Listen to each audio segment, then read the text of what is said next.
Selamat datang kepada para pecinta cerita horor dan cerita misteri. Selamat datang kembali di channel kesayangan kita, yaitu Cerita Bebas Channel. Di video kali ini, kembali saya akan membawakan sebuah kisah horor, yaitu kisah seram kontrakan angker di kampung.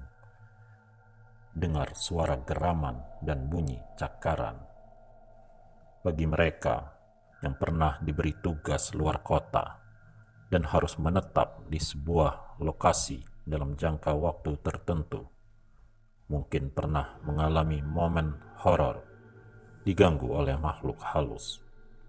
Meski tidak memperlihatkan diri, gangguan makhluk halus seperti suara, bunyi, kejadian aneh, dan sebagainya sudah cukup membuat bulu kuduk siapapun berdiri. Seperti yang dialami Hilmi Ismail saat dirinya dan teman-temannya mendapat tugas luar kota. Pria Malaysia ini mengaku diganggu makhluk halus saat tinggal di rumah kontrakan di sebuah desa. Ingin tahu kelanjutan ceritanya? Simak kisah nyata Hilmi yang diunggah di grup Facebook Klub Cerita Hantu Malaysia berikut ini. Ini adalah kisah nyata Hilmi dan teman-teman sekantornya saat dikirim keluar daerah oleh kantor dinas tempat mereka bekerja. Hilmi mengatakan dia dan teman-teman mendapat tugas selama hampir 2 bulan untuk mengawasi departemen yang membawahi desa tersebut dan sekitarnya. Saya bersama 6 rekan, 3 orang termasuk saya dari negara bagian yang sama, dan 3 orang lainnya dari kantor pusat di Kuala Lumpur, ditugaskan dalam satu area. Namun kami akan membuat laporan kerja ke kantor pusat yang ada di negara bagian tersebut. Untuk itu, kantor menyewa 2 kamar di sebuah rumah di desa sebagai akomodasi kami, kata Hilmi.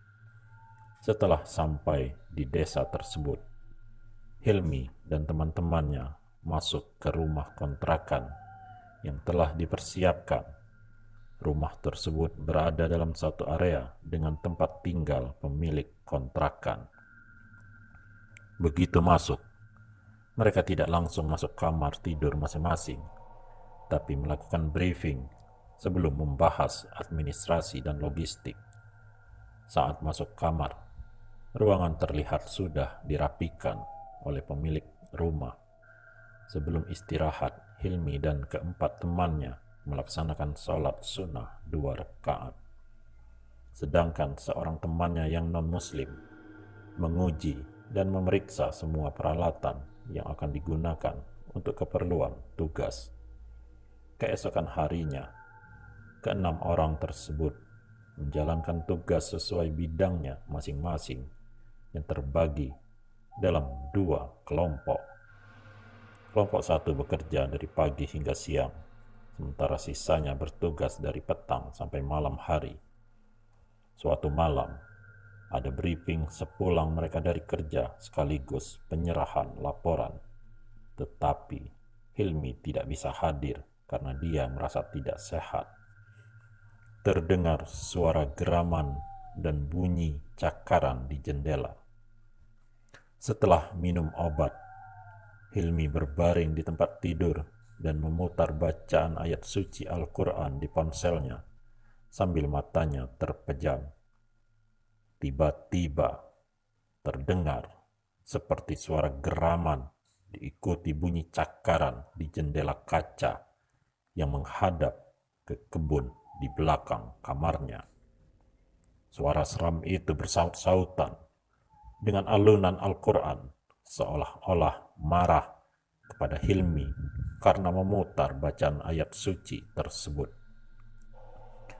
Geraman dan cakaran tersebut seperti memperingatkan Hilmi agar menghentikan lantunan ayat suci Al-Quran yang diputarnya.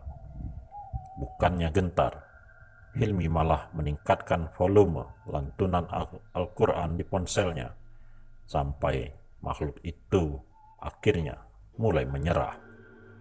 Suara geraman dan bunyi cakaran itu berangsur-angsur merendah sebelum akhirnya menghilang. Tapi sebelum suaranya hilang, saya dengar bunyi keras seperti jeritan kesakitan, namun singkat, tutur Hilmi. Hilmi pun menghela napas lega karena pengacau gaib itu akhirnya pergi, setidaknya untuk malam ini.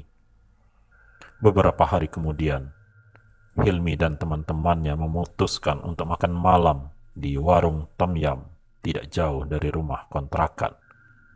Kami memutuskan untuk berjalan kaki saja. Dalam perjalanan melintasi rumah tetangga yang ada di belakang kamar saya, kami mendengar suara orang tertawa dari arah kebunnya, kata Hilmi. Dari nada tawanya, Hilmi dan keempat temannya yang muslim tahu kalau itu bukan suara tawa manusia. Masalahnya, suara tawa itu seolah bergerak mengikuti mereka. Suara tawa yang cukup bikin bulu kuduk merinding itu baru berhenti setelah mereka melewati batas tanah dengan sebuah rumah sebelum warung. Karena sering mendapat gangguan makhluk halus seperti itu, kami tidak memperdulikannya. Untungnya, ketika melintas lagi di depan rumah tetangga tersebut, tidak terdengar lagi sapaan seperti sebelumnya, pungkas Hilmi. Demikianlah kisah singkat horor kali ini. Semoga Anda terhibur. Terima kasih.